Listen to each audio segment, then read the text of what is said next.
You know a film is good. You know I think a film is good when by the end of it, I literally have like a migraine from just the amount of laughing and crying and chortling and smiling that I've been doing the entire time. This is all hilarious.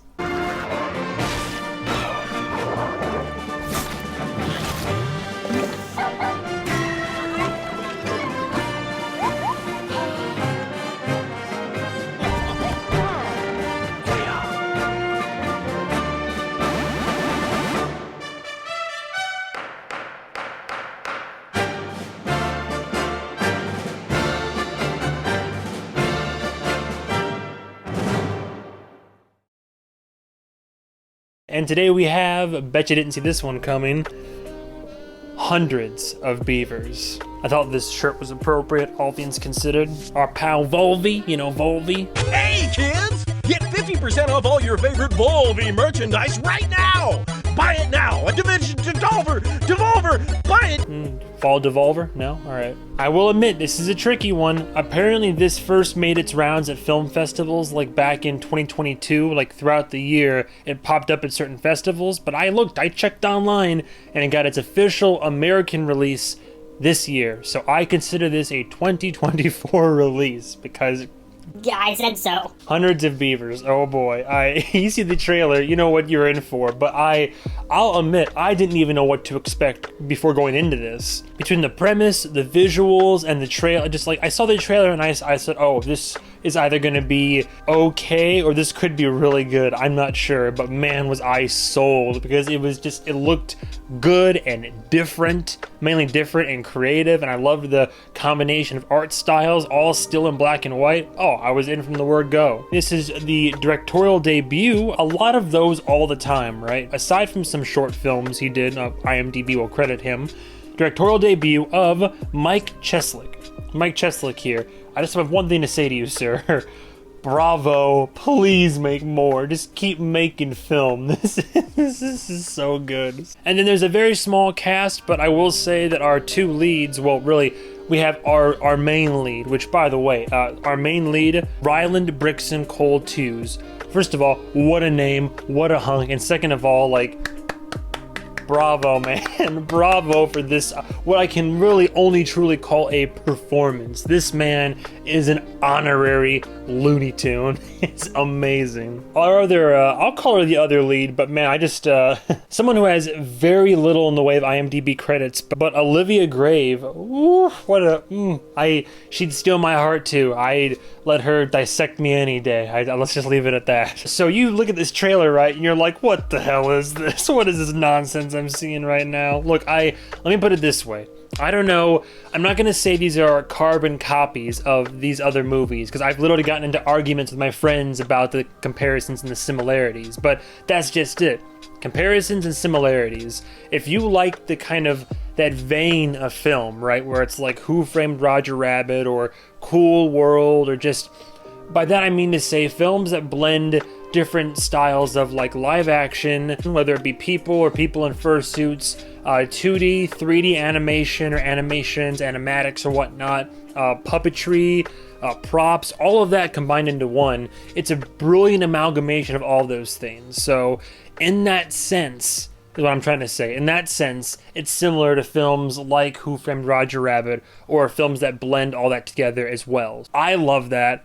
And I love that in this film. So you take all that, right? Online kind of phrased it as a drunken Applejack salesman finds himself in a situation where now he has to survive in the wilderness and hunt and trap these animals that are all just people in animal costumes, and then eventually try to win the heart of the lovely daughter of the local woods merchant, basically. But it's not that simple, and I'll leave it at that. Hilarity and hijinks ensue. In my opinion, again, comedy is subjective, I'm aware. The friends I've seen this with, I've seen this twice now in theaters.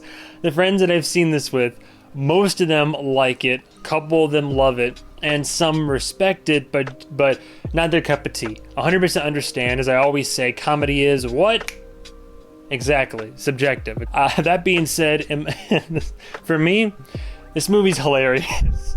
Period. This movie is the funniest thing I've seen all year so far. If I missed one from my recent reviews that I've done. I'll post it up on the screen, but so far this is the funniest film I've seen all year, period. But between the slapstick comedy, the visual gags, the surprising amount of adult humor, fun, cutesy, fake brutality, like the brutality in this film, but all conveyed through like fabric and styrofoam packing peanuts and all this. It's crazy, man. I was actually discussing it with my friends, my cinema going group, and I think the key differential, the key factor here is this, right? You take a film like Tampopo, right? I did review Tampopo. I reviewed it last year. The first time I saw it, it's an older film. It's got heart, but it's also hilarious. But the comedy all works because it's absurdist. So I discuss in that film review that Monty Python style of comedy where there's still smarts behind it. Maybe it's subversion, maybe a hyperbole or exaggeration of some type, right? But I love absurdist comedy and absurdism in comedy. Just things that like shouldn't happen or don't make sense, couldn't physically or scientifically happen, but they do, and it's funny. It doesn't have to be relegated to just that, but stuff like that. What I don't like is stuff like Dumb and Dumber or Napoleon Dynamite. They are heralded as comedy classics, but for me personally, that's dumb humor, dumb funny. A lot of stoner comedies don't quite do it for me either. Some of them do. I liked Grandma's Boy and stuff like that, but just dumb for the sake of dumb, like Idiocracy, I get it. I get why it's a classic for people, but so much of that film is just Stupid. that it just aggravates me. So for me, it's like I'm less about dumb comedy for the sake of it. I'm more about absurdist comedy. Even if our main character's being stupid or being a little bozo or whatever, he eventually learns. And even before that, when he's being a bozo, the situations aren't dumb. They're just funny, like to me at least. I already said our lead's an honorary Looney Tune. Yeah, this man is fantastic in terms of like his physical comedy abilities and his like facial cues, how he moves, his comedic timing, the noises that he makes, everything about him. Like he puts his, there's so many names here, what do I use? He puts his Rylussy, his Brickhussy, his Colussy, his Two's-hussy, I don't know, Two-wussy? He puts his whole Two-wussy into it? Yeah, he does. What else has he been in again? I feel like I tried to look this up once before. Previous films, filmography, I don't think he's been in a whole lot. This man's only been acting since 2011. He did a short in 2011, a short in 2016. He did a film called Lake Michigan Monster in 2018. And now he's Jean Kayak in Hundreds of Beavers now. He doesn't have a lot under his belt, but my God, if the other film he's in is anything to go by, this man gives it his all. It was supremely entertaining. I think the most surprising part about this film for me is that you wouldn't know it from the trailer. There is actually a story in this movie, and funny enough, there is even like a character arc for our main guy. Like it's not, radical. It's not something you'd find in like 3 billboards outside Ebbing, Missouri, or The Whale, but it's a character arc nonetheless, and actually had a depth, and it made our main guy more like sympathetic and likable and all of this. I enjoyed that. I was in for it was a good time. Here's the funny thing. Literally, you know what I have to say for the cons? Nothing. No notes. This film was set out to do something, and this film, in my not so humble opinion, accomplished exactly what it set out to do. I got tears in my eyes thinking about it. Nothing will compare to that first. The second showing was still fun and funny, but that first showing I saw when it was like, I think it was opening night, that it was in my local art house cinema, because that's like the only place you're gonna see it. And I'm so lucky I got to see it when I did, and with a fairly crowded auditorium. I was laughing almost from start to finish. It was so funny, and there were like 3 specific moments that literally were so hilarious that I couldn't breathe. Like I literally just went from, my laughter like escalated from like chuckling to cackle to just like it's great when a film can do that for me. It's just so good to laugh that hard, and sometimes these days it's a little bit hard to get to that point. But yeah, I have no notes. This film in my mind was perfect, if not even greater than perfect. This could easily make my top 10 for the year. I warn you, it's not everybody's cup of tea. But if the trailer interested you, if any of what I said interested you, if you're lucky enough to catch it in theaters still, do it. I doubt that it's still in there, but 100% stream, 100% watch it. I'm probably gonna buy it if I get to physical release, but very lucky to have seen it. I enjoyed it so much, and that's why I would give Hundreds of Beavers I'm not memeing, by the way, I'm not memeing, a high 5 out of 5. A high 5 out of 5. I'm not joking, I swear. Trust me, this is really good.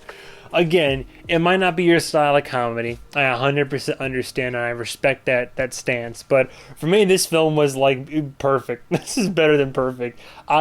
Quality of a film, so up there for me. Even if it was like purposefully like low budget or silly or stupid in spots, sure. Personal enjoyment, oh, I couldn't have been happier. It's happier than a pig in shit, man. I tell you what, this is a time and a half.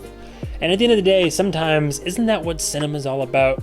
In the words of Reggie, if it's not fun, why bother? So that's all I gotta say. Hundreds of Beavers, perfect film, even more so. It's one of the few films I've ever given a high 5 out of 5 to, which, I promise I'm not memeing. Please check it out. I hope you enjoy it as well. I hope this helps to give exposure to at least a few more people, and that's all I gotta say about it. So, thanks for watching, and stay tuned for the next episode of whatever movie I review next. And goodbye, travelers. Or should I say, that's all, folks.